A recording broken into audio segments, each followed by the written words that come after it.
नमस्कार मित्रांनो, आपण आलो आहे शिंदखेडा तालुक्यामध्ये धांधरणा गाव आहे।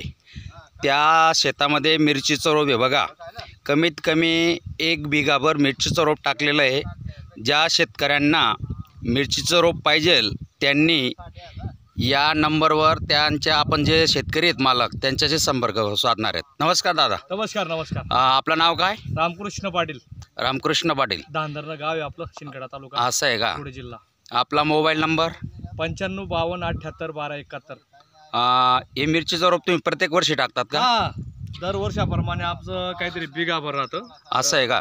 कमीत कमी यासाठी किती फूटची असेल दादा? 15 बाय 5 फूटची साठी आपली। असं आहे का? सर सगळं ते आपण दिलेली आहे, 1500 रुपये प्रमाणे दिलेली आहे। 1500 रुपये? हो। 1500 रुपयासाठी ही जात कोणती? शंकेश्वरी गावरान pure.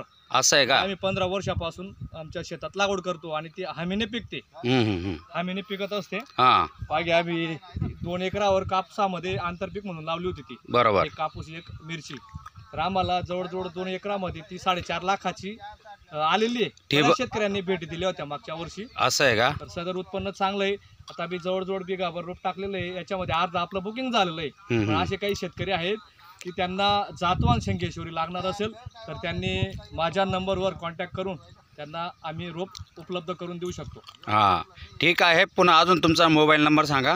9552781271। Ramakrishna Patil. Ford railway स्टेशनच्या पाठीमागे आपलं क्षेत्र आहे बघा ते। हो हो, फोर्ड रेल्वे स्टेशन इथून जवळ रेल्वे स्टेशन दिसतंय। ज्या शेतकऱ्यांना आपल्याला मिरचीची लागवड करायची असेल त्यांनी या दादांनी सांगितल्याप्रमाणे त्यांचा मोबाईल नंबर गावाचं तसं तुम्ही नंबर लिहा आणि त्यांच्याशी संपर्क करा। एकच नंबर जात आहे। मी सुद्धा या ठिकाणून 2 फोटो पाहिला होता आणि त्यामुळे त्यांच्याशी संपर्क साधला आणि मी मिरचीचं रोप घेण्यासाठी या ठिकाणी आलो होतो।